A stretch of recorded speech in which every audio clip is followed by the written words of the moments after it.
Hello everyone, welcome back to my channel. So in today's video, I will be showing you how I created this manicure using dip powders.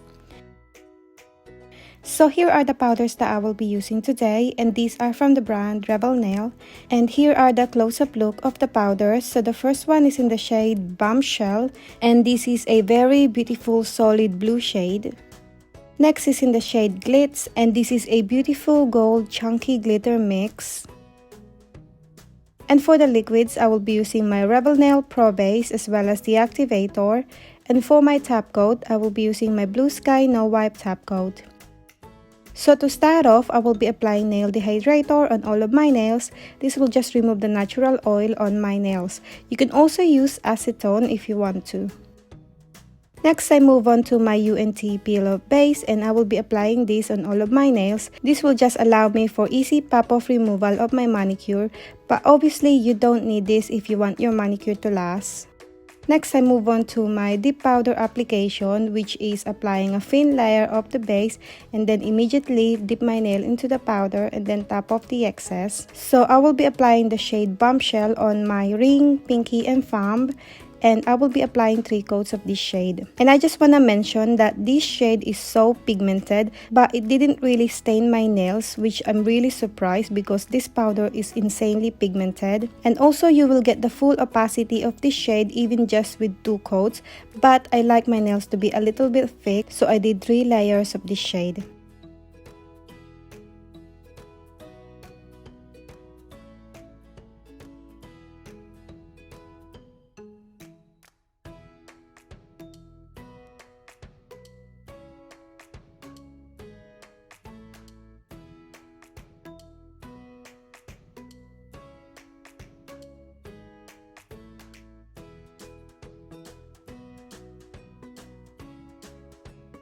So once I'm finished with the shade Bombshell, I move on to the next one, which is the shade Glitz, and I will be applying this on my pointy and middle nail, and I will be applying 2 coats of this shade.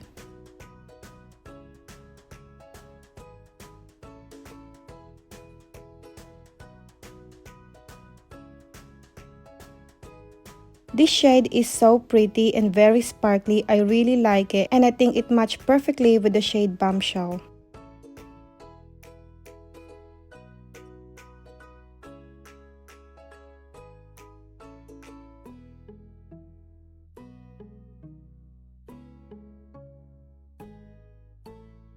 So once I'm finished with all the colors, I move on to my clear powder to encapsulate my nails.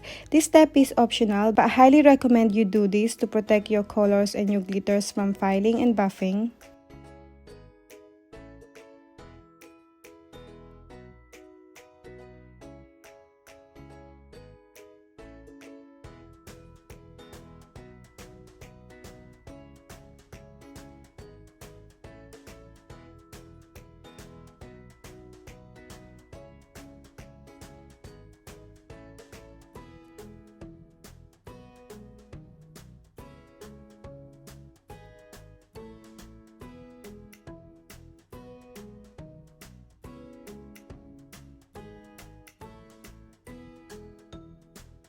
So once I'm finished with clear, I brush up all the excess powder and then I move on to the activator. So I apply generous amount of the activator on all of my nails. This will harden up the powder and make it ready for filing.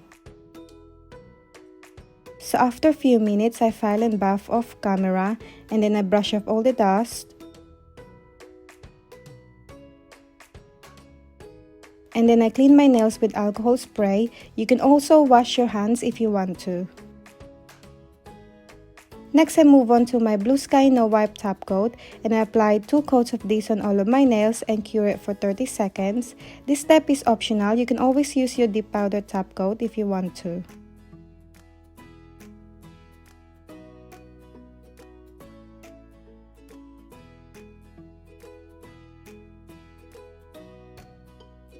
So once my nails are cured, I apply cuticle oil.